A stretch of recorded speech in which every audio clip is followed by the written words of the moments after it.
How's it going, everyone? I'm your host, Big D, and it's time to review another new movie. This time it is the latest Dwayne Johnson movie, The Rock. It also stars Paul Giamatti. This is a disaster movie, which is not the end of the world. It's not an alien invasion, man. It's just an earthquake going on around the San Andreas area, California, San Francisco, the, West Coast. So it's something else, man. It's very hard to do these earthquake type of disaster movies, but overall, this is a movie directed by Payton. Never ever heard of that guy before, and he's a young lad. So this is a non-spoiler review. I will not spoil nothing for you guys. This is non-spoiler. I will be doing a spoiler review and talk tomorrow. Tomorrow, maybe. By the time you watch this, may be up. By the time you watch it, may not be. This is a non-spoiler review to San Andreas.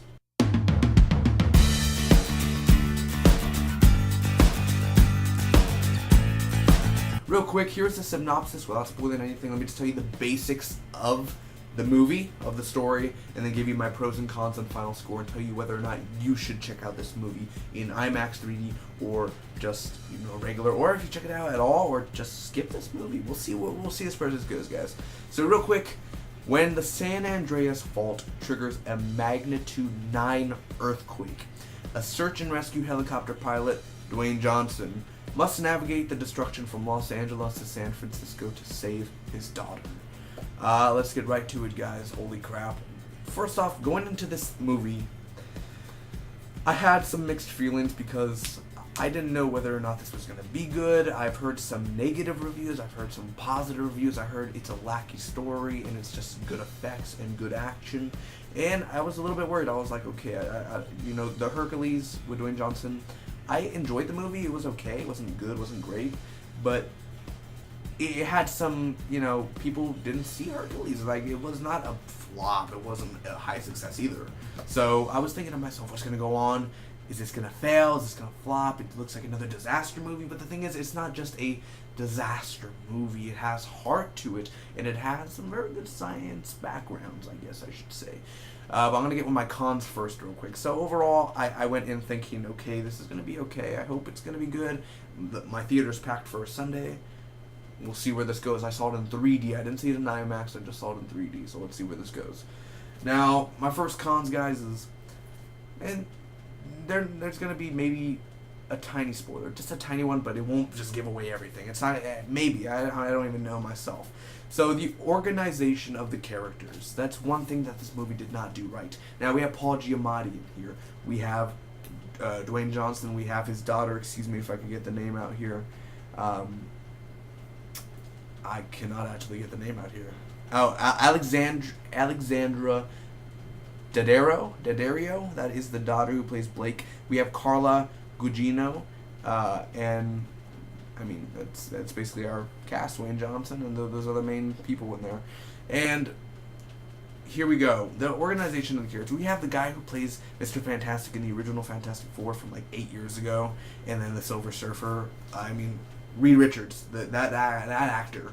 We have him in here, and then they focus on the daughter, and then they focus on Dwayne Johnson, they focus on Paul Giamatti, and then they focus on the supporter with Paul Giamatti, and then they focus with the wife of Dwayne Johnson, or soon to be ex-wife because of divorce-wise. It's in the trailer and everything too. All that.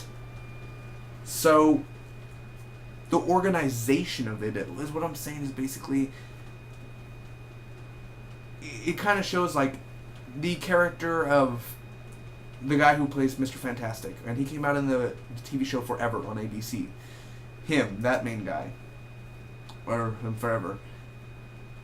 They show him, and then they don't show him for 30 minutes, and then they show him again, and then 45 minutes later they show him.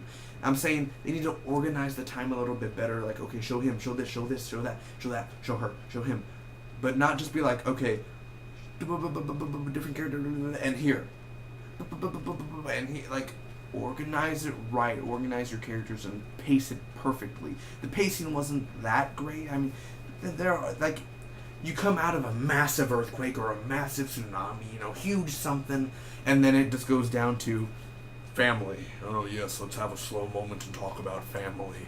Oh, let's have a 5-minute dramatic scene. Oh yes.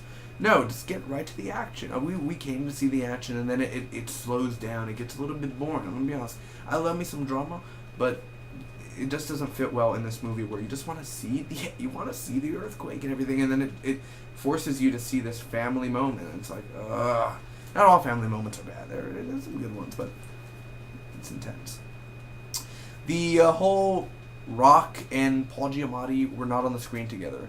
Paul Giamatti is far away from The Rock. They never even met each other on screen in this movie. So I'm just saying, don't get excited about these two being on the same screen together, because they don't even meet each other. They're two different. They're not even one aware of each other. It's just Paul Giamatti's story on he's trying to get his word out and everything. It's great. Paul Giamatti in here is amazing. We'll see that in the pros.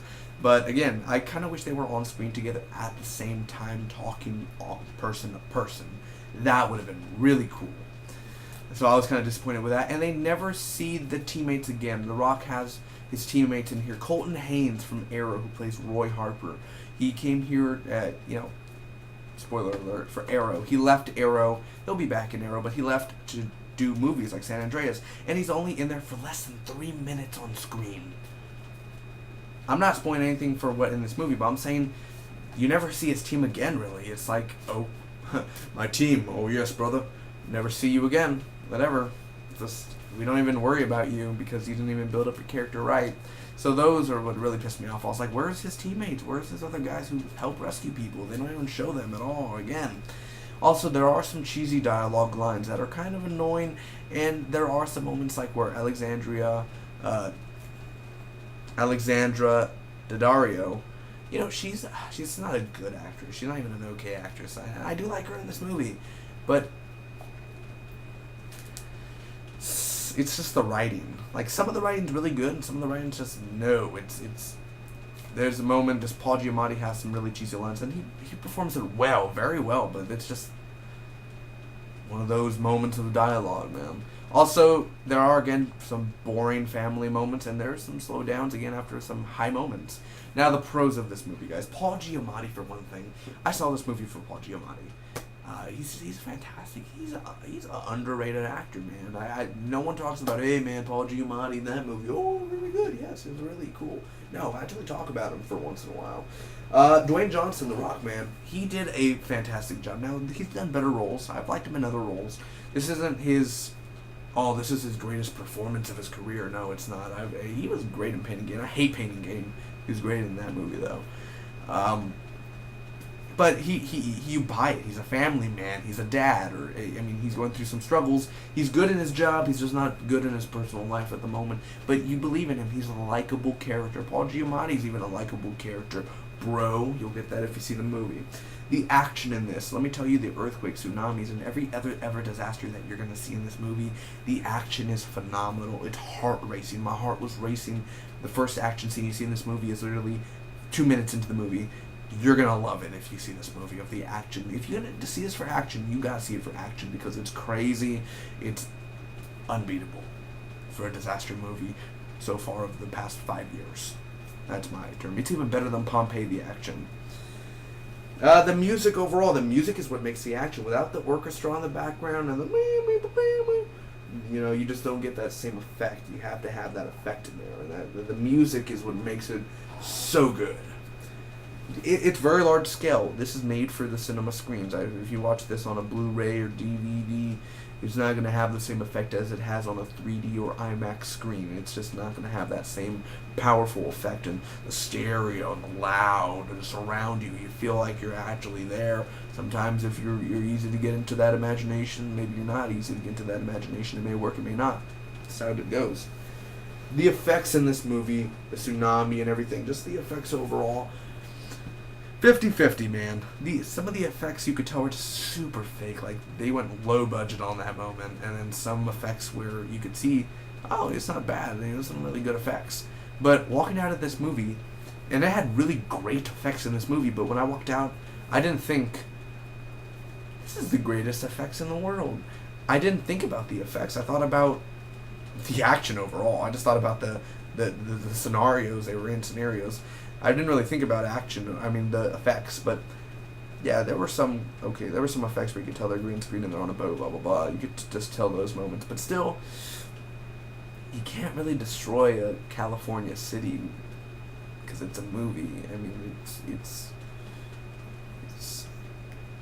what are you gonna do? Shut down California for 1 month because you're destroying half the buildings with a fake earthquake? Even though earthquakes happen 24/7 in California, you feel a little tremor. Oh, it's 2 o'clock. You know, those are your times. Also, I do buy that he's a family. Like, that's his wife. You could tell that he's probably the person he'd be with, and his daughter. It's just, to me, it's very viable that that's his family. That he does love his daughter, he loves his wife, and that he wants to be with them. That's how you realize it after a while. It's like, it does fit perfectly well. And again, it's intense heart races. So overall, it's a good disaster action film. Overall, story-wise, of writing, about dialogue and everything, not so much. This movie, it's the 3D effects are meh. Like, you don't really have to spend money seeing it in 3D or IMAX. Just see it in regular, you know, whichever one you really prefer. But again, just, it's a good movie. It's not great. It's not bad. Dwayne Johnson does a good job. Paul Giamatti does an awesome job. It's just one of those. Alexandra, Daddario, she's okay in this movie, you know. And then there's 2 brothers in this movie that are British that help one of our characters. They're really cool and they're actually very likable, and it brings humor. There are some humor, funny moments into this. There's intense, dark moments, and a lot of people are going to be either afraid, ashamed, scared, laughing, or crying once you leave this movie. So overall, I'm gonna give this movie, San Andreas, a B-.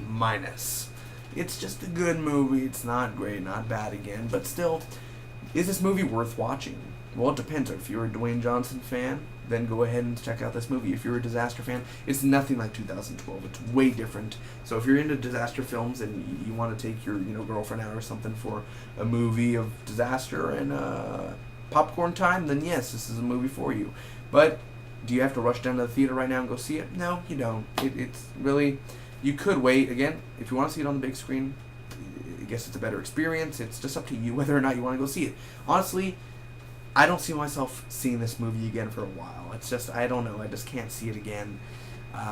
Like, even if it goes to the dollar movies, I may not go see it until it comes out on DVD. But then again, I won't own this on Blu-ray because, oh, it's on Blu-ray? I'm gonna go buy it. No, I'm okay. I'll wait for the $5 bin for this movie. So, personally, no, you don't have to go see this movie. But again, if you really want to, go ahead. I'm not gonna stop you. So again, it's good. B-, not bad at all. But still, I won't watch this movie again until a very long while. So, thank you guys so much for watching. I hope all of you enjoyed. See more from my spoiler review and talk coming this week. And my Tomorrowland spoiler review and talk coming very soon. Next movies I'll be seeing Aloha, Entourage, Insidious 3, much more during the next coming weeks. Thanks again, guys. Hope all of you enjoyed. Comment down below. Let me know what did you think about the San Andreas movie. Spock be with you always.